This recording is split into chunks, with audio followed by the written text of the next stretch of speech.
नमस्कार प्रेक्षकांनो. आजचा भाग भावनिक, तणावपूर्ण आणि एकाच वेळी खूप मोठे वळण घेणारा ठरला.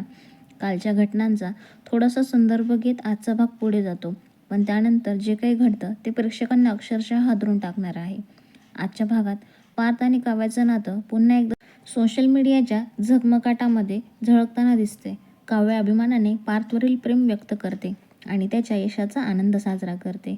बाहेरून सगळं परफेक्ट दिसत असलं तरी काही लोकांच्या मनात मात्र अस्वस्थता, राग आणि जळफळाट स्पष्टपणे जाणवतो.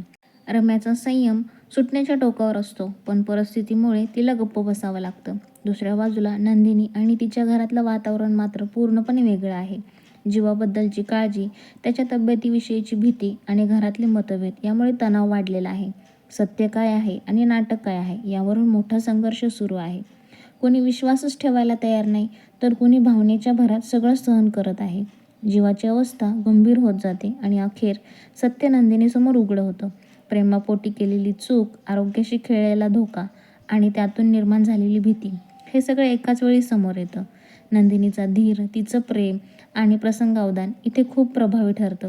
परिस्थिती कितीही कठीण असली तरी ती मागे हटत नाही आणि जीवासाठी सगळं काही करते. इकडे देशमुख कुटुंबात मात्र आनंदाचं वातावरण असतं. सोशल मीडियावर व्हायरल झालेले रील्स, कमेंट्स आणि प्रसिद्धी यामुळे घरात उत्साह आहे. पण याच आनंदात काही कडू शब्द मिसळले जातात. वसू पुन्हा एकदा घटस्फोटाचा मुद्दा उघडपणे समोर आणते आणि सगळ्यांनाच अस्वस्थ करते. 2 महिन्यांची मुदत, नात्याचं खोटं रूप आणि पुढचा प्लॅन या सगळ्या गोष्टींमुळे घरात मोठा स्फोट होतो. सगळ्यात धक्कादायक क्षण तेव्हा येतो जेव्हा रम्या आणि पारच्या लग्नाचा प्रस्ताव उघडपणे मांडला जातो. हे ऐकून सगळे स्तब्ध होतात.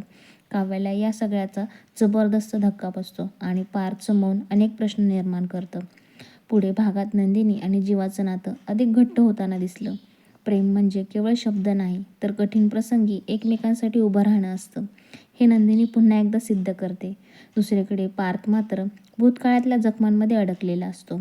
काही आठवणी, काही फोटो आणि एक ठराविक दिवस त्या निर्णयानंतर अजूनही परिणाम दिसत असतात. शेवटी काव्याच्या अंतर्मनातलं संघर्ष समोर येतो. घर सोडायचं की लढायचं, हार मानायची की नात्यासाठी उभं राहायचं, या दोन्ही गोष्टींमध्ये ती सापडते. तिचा पुढचा निर्णय पूर्ण कथेची दिशा बदलणार आहे. एकंदरीत सांगायचं झालं तर आजचा भाग भावना, संघर्ष, प्रेम आणि राजकारण यांचा जबरदस्त मिलाफ होता. आता उद्याच्या भागामध्ये आपल्याला पाहायला मिळेल की पार्थचं बोलणं जे ऐकले काव्याने, ते बोलणं ऐकून ती हे घर खरंच सोडून जाईल का?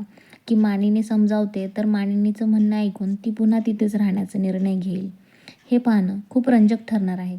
तर चला तर मग मंडळी, भेटूयात आपण पुढच्या भागामध्ये. तुम्हाला आजच्या रिव्ह्यू चॅनलवरचा हा व्हिडिओ आवडला असेल तर चॅनलला सबस्क्राईब करा, लाईक करा आणि कमेंट करा. तुम्ही तुमचा अनमोल वेळ देऊन हा व्हिडिओ पाहिल्याबद्दल मी तुमची मनापासून आभारी आहे. भेटूया पुढच्या भागामध्ये. धन्यवाद मित्रांनो.